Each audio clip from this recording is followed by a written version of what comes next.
Ja som si vybral povolanie také, že aj keď otec ma vedol k hudbe, mama, tak predsa to boli ťažké časy vtedy, tak som sa vyučil za sústružníka, a kde som ostal pracovať vo ZVL.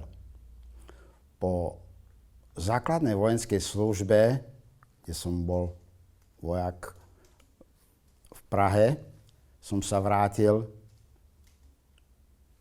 do ZVL. No a po roku som nastúpil na takú profesionálnu robotu, ktorú som mal rád, a som nastúpil ako vodič z povolania. Lebo ma bavila táto práca, jazdiť s kamiónmi a tak ďalej, s autami. Takže tam som pôsobil 17 rokov vo ZVL. Niečo som z toho odpracoval, asi 2 roky, necelé 2 roky ako sústružník, ale keďže bolo voľné miesto na vodiča nákladného auta, tak som prestúpil tam. A pôsobil som tam, hovorím, 17 rokov. No a potom v tých 87.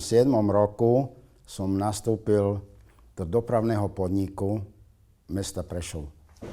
Tam som pôsobil ako vodič MHD. A tam som vytrval až do dôchodku. Takže som celkové odpracoval 45 rokov. Venoval som sa svojim deťom.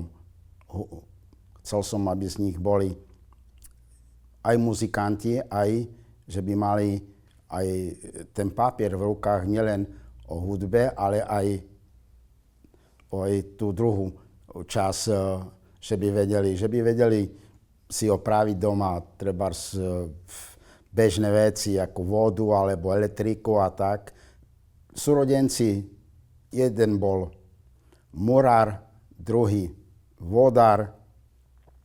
Tamten sa živil najstarší, tí dvaja, ktorí zomreli, sa živili hudbou, No ale tak sestry boli predovšetkým šičky, krajčírky, Toto sa vyučili v Lipánoch, tam chodili do školy, no a tak sme sa potom rozišli po celom svete, po Európe, že niektorí už sú nebohí, no a čas ešte niektorí žijeme tu na tom východe.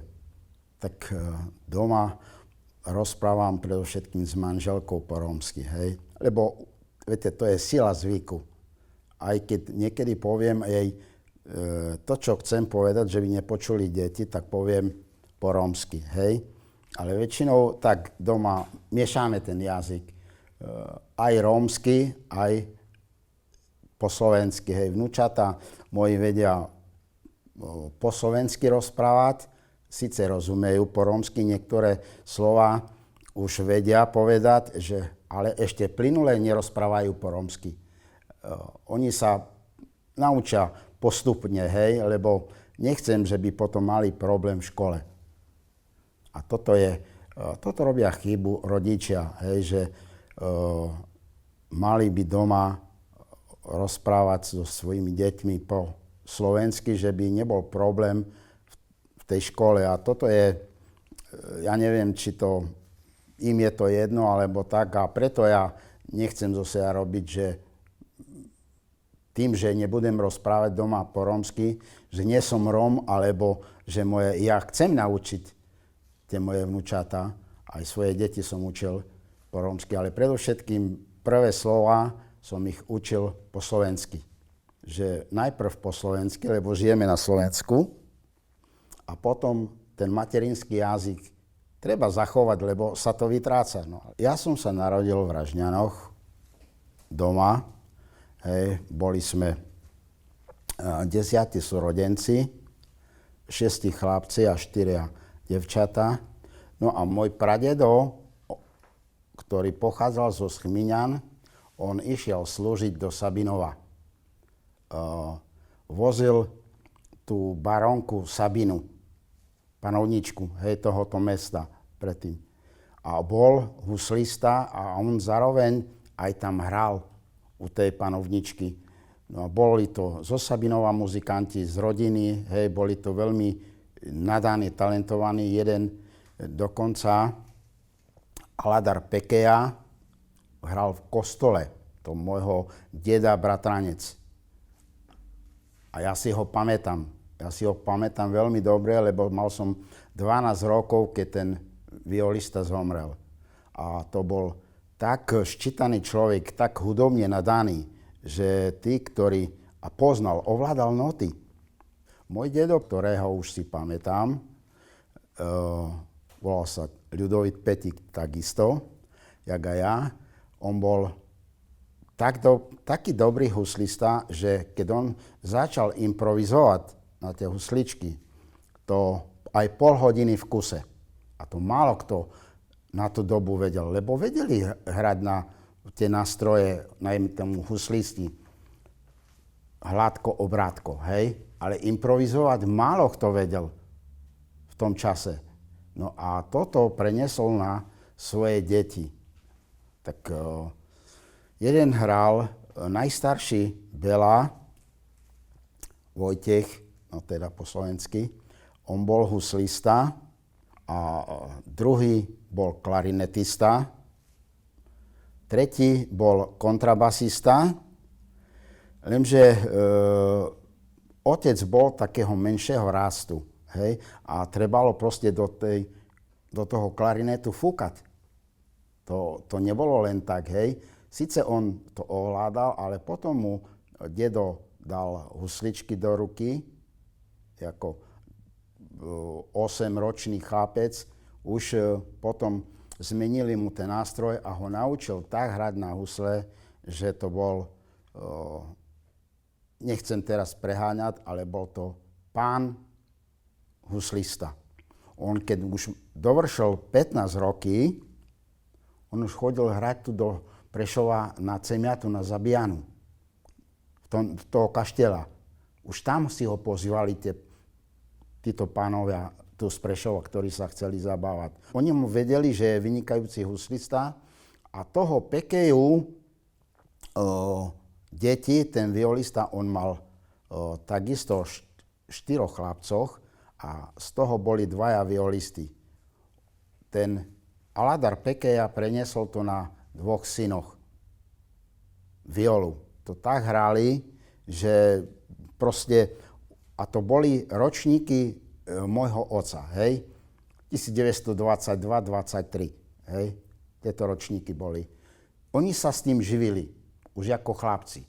No a napriek tomu, že môj dedo bol vynikajúci murár a rezbar, po prvej svetovej vojne, keď sa vrátil domov, on chodil robiť do Talianska. Tam staval domy, strechy robil so svojou rodinou. Takže bol uznávaný. On už v tom čase mal taký vandrovný list, ako výučný list. Také dačo mal. No a tá hudba nezanikla. Hej. On každého syna naučil murovať, strechy robiť a hudba nikdy nevymizla v našej rodine, vôbec ani v Ražňanoch, ani v Sabinove, hej, lebo môj dedo išiel potom slúžiť do Ražňan. Oni bývali v Sabinove, oni predtým sa presťahovali zo Chmíňan do Sabinova, no a potom z Tamáde sa presťahovali, dozvedeli sa, že dedo je vynikajúci murár. No tak on stával rodinné domy u nás v Ražňanoch. Tým bielým, hej, stával. No a zároveň aj hral. Už potom, keď už deti dorastali, tak on už mal svoju kapelu. Otec so synami chodili hrať, hej.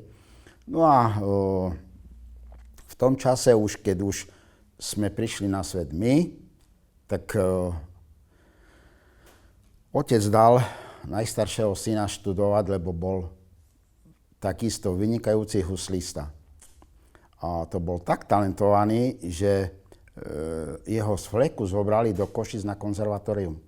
No potom ten druhý brat chodil na akordeón, učil ho bratranec Sabinové, Štefan Duda, magister bol, mal vysokú školu, hej. On zároveň učil aj v Jarovniciach na základnej škole, aj v Sabinove učil hudbu. Tak on naučil môjho brata na akordeón. Proste potom on naučil ten Duda, proste v Sabinove naučil veľa tých známych, príbuzných, hej, každý chodili za ním, lebo on ovládal krásne klavír, to nemal problém, lebo on vyštudoval harmoniku, hej, klavír hral, on hral na saxofón, hral krásne, on ovládal bicí nástroj, on ovládal violu, on hral aj na husle, hej, lebo to takto, oni všetko chytali od deda, hej, lebo toho Dudu mama, to bola dedová sestra. No. Takže oni učili sa navzájom, aj keď predtým chodili do roboty, ale prevažne piatok, keď bola zabava, tak len Romovia hrali zabavy, hej. Mama chcela, že by som išiel študovať cimbal. Mojej mami otec, dedo Jozef Dužda, on bol v Sabinove, on mal v tom čase, bol najlepší cimbalista široko ďaleko. On vyštudoval, on mal 12-ročenku školu a on pochádzal od maďarských hraníc. Oni sa tu presťahovali, lebo on vedel dobre po maďarsky rozprávať. A jeho brat, takisto, on hral na husle. Ďalší brat, to boli Duždovci, ktorí proste mali také známe meno. Hej. A dedo mal 3 deti. Mal moju mamku, ešte jednu sestru a jedného brata. No a moju mamku naučil tak hrať na cimbal, že ja som prvýkrát počul mámku hrať na cimbal, keď som ja kúpil v 75. roku cimbal. Lebo som chcel, že by môj syn išiel študovať cimbal. No a po toľkých rokoch mama to nezabudla. Ona si sadla za cimbal, normálne zobrala paličky a začala hrať. A my sme úplne boli prekvapení. My sme nemohli sa nadýchnuť. Ja hovorím, to snad nie je možné, mami, ty si to nezabudla. No jak môžem zabudnúť? Keď to raz viem, tak nezabudneš. No, takže môj dedo Dužda, ktorý učil v Sabinove, cimbal a tak ďalej, za ním chodili, keď môžem spomenúť tu Lea, prezývaný Cajzer, hej, Čonka, chodili jeden brat, druhý brat, potom Godla zo Solivara. To boli chlapci zo Sabinova, chodili za ním a on hral v tej škole, alebo keď bola zábava a tak ďalej, tak všetci tí chlapi takto boli obklúčení a sledovali ho, jak on hraje. A doslova ich učil, hej. Takže bol vynikajúci cimbalista, ktorý potom v tom čase sa vydala jedna Maďarka do Lipian za jedného barona. Hľadali jej učiteľa. No a hneď na to prišli, hovorí, však je tu Jozef Dužda, ktorý vie aj po maďarsky a je jeden najlepší cimbalista tu v okolí. No tak dali jej prives, však to je vyfotené vo Lipánov kaštýľu, hej, v kaštýli je tá fotka, takže toto viem, toto nám ho rozprávala naša mama i môj otec, ktorého si pamätá, hej, a tak. Takže tá hudba v rodine nikdy nevymizla a prenášame to na svoje deti, hej. Aj moji deti vyštudovali už, mám 3 chlapcoch. Najstarší husle hral, napriek tomu, že chodil na strojnícku, premyslovku, skončil, ale popri tom ešte chodil aj hudbu študoval. Potom druhý skončil, takisto sa vyučil za automechanika z maturitu, na Konštantinovu chodil, hej, ale chodil do základnej umeleckej školy a potom, jak skončil, chodil do Košic na konzervatórium, tak aj tam vyštudoval klarinet, hej, a klavír. Tretí, huslista, taktiež chodil do školy do Košic, tam študoval u Gejzu Adama, hej, vyštudoval, no a teraz napriek tomu, že robia, po niektorí majú, ale furt sa živia tou hudbou, lebo toto nevymizne asi z tej krvi, hej, to sa nedá proste len tak zahodiť, že odložím husličky, alebo klarinet, alebo nejaký iný nástroj a že si nezahrám. To sa nedá. Napríklad môj jeden vnúk študuje husle v Londýne. A na to konzervatórium tam, kde on chodí, tam málo kto sa dostane. Tam hoci koho nezoberú. Toho roku dostal ocenenie jeden zo celého ročníka. Dostal ocenenie. Dcera, ktorá odišla do Belgická, takisto jej syn najstarší chodí na Vysokú školu muzických umení tam. Hej. Tá hudba stále dominuje. Tu vnúčata moji, dcerine, to sú známi, ten Samuel Bandy, to je, o ňom sa hovoril, že málo dostáva priestoru tu doma. Pred 2 rokami bola tu na Slovensku súťaž z celej Európy, tam boli huslisti, to jasne, že tam bolo odstupňované, hej, ale prvým ročníkom, prvýkrát, keď sa zúčastnil, tam jedna bola z Bratislavy, jeden bol z Českej republiky a Samuel Bandy. No keď prišiel na javisko a tá medzinárodná porota, keď ho počula hrať, a v porote boli známi, taký Michalica, huslist, čo je známy, hej, potom povedzme si Karvaj. A minulého roku bola prezentácia tých známych huslistov, talentovaných, a pán Dvorský, Peter Dvorský, bol v porote. Keď ho počul hrať, tak on sa pýtal tých porodcov, to čo vy ste hluchí, vy nepočujete, čo ten chlapec hraje, však to je super talent. To takého talentovaného huslista som už dávno nepočul. On nám napísal, no a toho roku by sa mal by sa uskutočniť koncert v Taliansku, hej? Lenže to nejak zaostáva kvôli tej koronavírus. Minulého roku, keď ho počuli Poliaci, poľská televízia bola u nás. On išiel tam do Poľska, celý orchester, hej, s deťmi išli tam priamy prenos. 30 000 ľudí na amfiteátri. To máme zdokumentované. To môžeme ukázať, hej, niektorým, že máme tu ozaj na Slovensku výnimočného huslistu, talentovaného, ktorý pochádza z rodu Petikovcoch a teraz je pozvaný do Budapešti.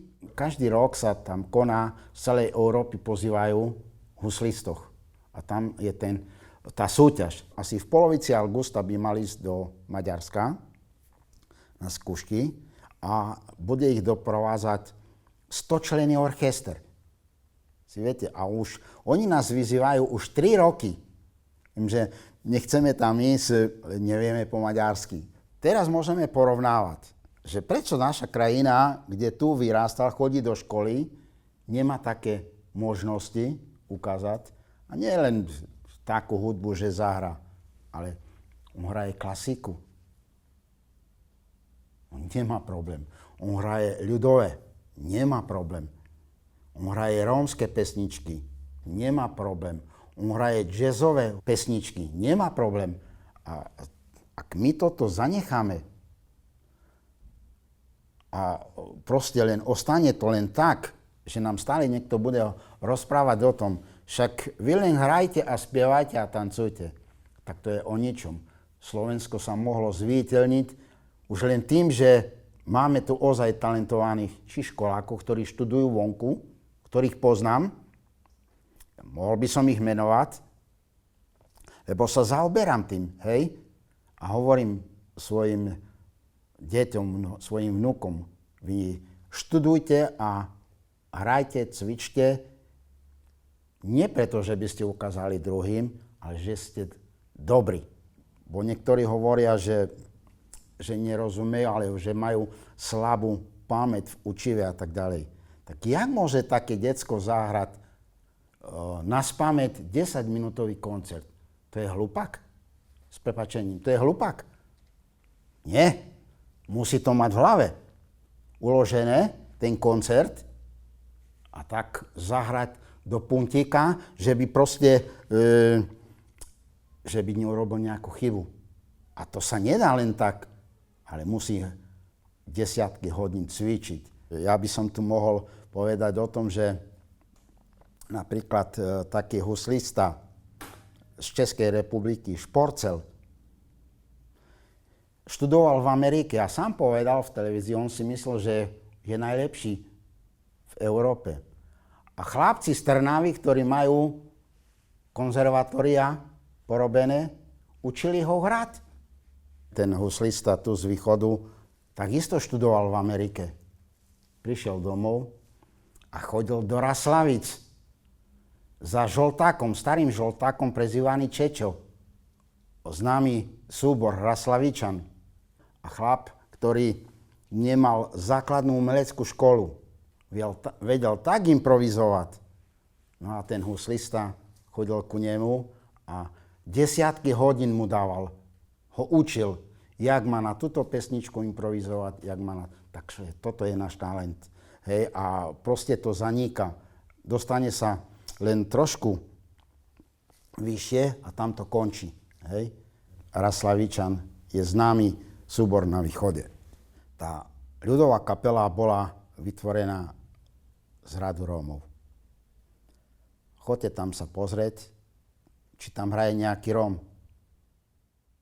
A pritom títo, ktorí tam hrajú dodnes, sa učili u pána Žoltáka. A jeho deti ich učili. Baláš je, myslím, inžinier. Hraje na husle. A ďalší, hej, ja ich poznám všetkých. Chodili ku Žoltákovi a jeho deti učili violu, kontrabás a husle. No a ja som im hovoril už dávno, vy ich naučite hrať a potom vás odsunú nábok. A toto je chyba. Starý Žolták má jedného vnuka, ktorý študoval už husličky v Košiciach, s mojím synom chodil na konzervatórium a to je tak talentovaný chlapec, že on vie hrať husle, violu, kontrabás, cymbal. Ale na takej úrovni, že z fleku, hej. Jemu dáte nóty a on prehrá raz, druhý raz, už ich nepotrebuje, lebo pozná akordy, vie, jak to používať. Viete? No a toto je chyba, že takýchto talentovaných detí my nemôžeme presadiť nikde. Či to už tu v Prešove alebo v Sabinove, Dudovci, to sú muzikanti, známi, tu hrali moderná skupina, klavirista, jeden brat, druhý brat. Dovolím si tvrdiť, že už ten chlapec hral s veľkými muzikantami v Európe. Maďarskí muzikanti, potom nemeckí rómski muzikanti, španielskí muzikanti s nimi hrali vo Švajčiarsku a si to s nimi rozdali a na takej úrovni hrajú, že mi povedali, to snad nie je možné, že na tom Slovensku, na tom východe sú takí dobrí muzikanti.